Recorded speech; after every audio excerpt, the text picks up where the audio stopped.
Welcome to on-grid pan solar. সবাইকে আরেকবার স্বাগত। হ্যাঁ, থাম্বনেল দেখে আপনারা অবশ্যই বুঝতে পেরেছেন যে নতুন সরকার আসতেই ৭৮,০০০ টাকা পেলাম। কিভাবে? হ্যাঁ, আপনারা জানলে বুঝতে পারবেন এর পিছনে কী রহস্য আছে।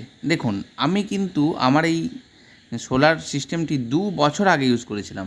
চলুন দেখা যাক আমার এই লগ ইন করে আমার প্রোফাইলে দেখা যাক গোটা ঘটনাটি। এই দেখুন, মাই অ্যাপ্লিকেশনে যদি আমরা এখানে যাই লগ ইন করার পর, তাহলে আমার এটা অ্যাকাউন্ট স্ট্যাটাসে গিয়ে যদি আমরা ভিউতে যাই আমাদের গোটা সিস্টেমকে দেখার জন্য, তাহলে আপনি স্পষ্ট দেখতে পারবেন যে গোটা সিস্টেমের কখন থেকে আমি কোন জিনিস কিভাবে পেয়েছি বা না পেয়েছি সমস্তটা পুরোটাই দেখা যাবে। দেখুন এখানে যদি আমরা ট্র্যাক অ্যাপ্লিকেশনে যাই, এই ট্র্যাক অ্যাপ্লিকেশনের পর আপনারা স্পষ্ট দেখতে পারবেন এখানে আমি কিন্তু রেজিস্ট্রেশন করেছিলাম। এই দেখুন, দেখতে পাবেন ২৪ সালে এবং ১৩/২/২৪ মানে ফেব্রুয়ারি মাসে আমরা এটা প্রথম অ্যাপ্লিকেশন করি। তারপর দেখুন আমি ফিজিবিলিটি অ্যাপ্রুভ হয় ২০/৬ জুন মাসে অ্যাপ্রুভ হয়। তারপর ভেন্ডর সিলেকশন হয়। তারপর ভেন্ডর সিলেকশনের পর আমি ভেন্ডরের এগ্রিমেন্ট অ্যাপ্রুভ করি। তারপরে ইনস্টল করি। ইনস্টল কবে করি? ইনস্টলেশনটা একবার দেখুন, সেপ্টেম্বর মাস ২০২৪। এই সেপ্টেম্বর মাস থেকে তারপর থেকে আর কিচ্ছু পাওয়া যায়নি। একদম এরপর থেকেই আমার ইনস্টলেশনের পর থেকেই এই যে ডিসকম, যেটা WBSEDCL, এই যে পেন্ডিং রেখে দিয়েছিল।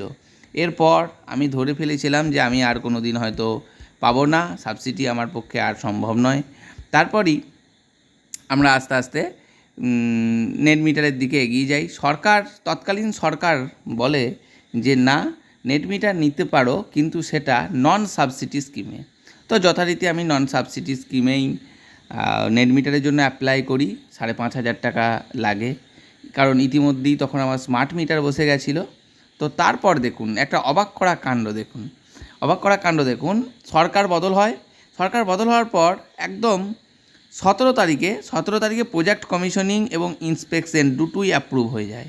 একদম আসার সরকারের দ্রুততার সঙ্গেই। তারপর আমি 17/6 রিডিম করি। সাবসিডি রিডিম ২৮ তারিখে অ্যাপ্রুভ হয়। তারপর দেখুন সাবসিডি ডিসবার্সেল ৭ তারিখে ঢুকে যায়।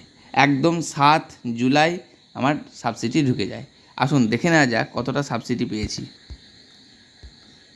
দেখুন, আপনারা দেখতে পাবেন আমি ৬৩,৬০০ টাকা সাবসিডি পেয়েছি, সরকারের ঘর থেকে পেয়েছি।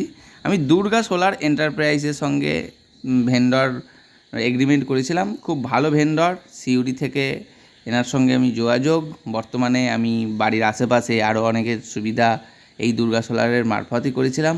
তো এক কথায় অনবদ্য সরকার চেঞ্জ হওয়ার পর কিভাবে যে এত দ্রুততার সঙ্গে জিনিসটা হলো, এটা সত্যিই অবাক করা। আগের সরকার কেন চায়নি সেটা আমরা ভুক্তভোগী তো আমরাই, অবশ্যই এটার জন্য আমরাই ভুক্তভোগী।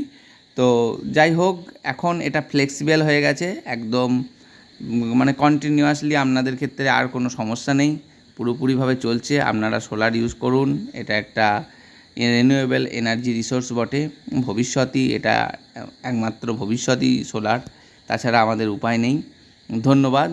আপনারা কমেন্ট করবেন, কমেন্টের উত্তর দেব, এবং যদি কোনো জায়গায় কোনো ডাউট থাকে আমি ক্লিয়ার করে দেবো কীরকমভাবে এগোতে হবে বা না এগোতে হবে। দুর্গা সোলার এন্টারপ্রাইজকে গ্রহণযোগ্য হিসাবে আমরা নেবেন কি না, কারণ ওনার রেট খুব কম এবং খুব ভালো সার্ভিস, একদম মাটির মানুষ উনি।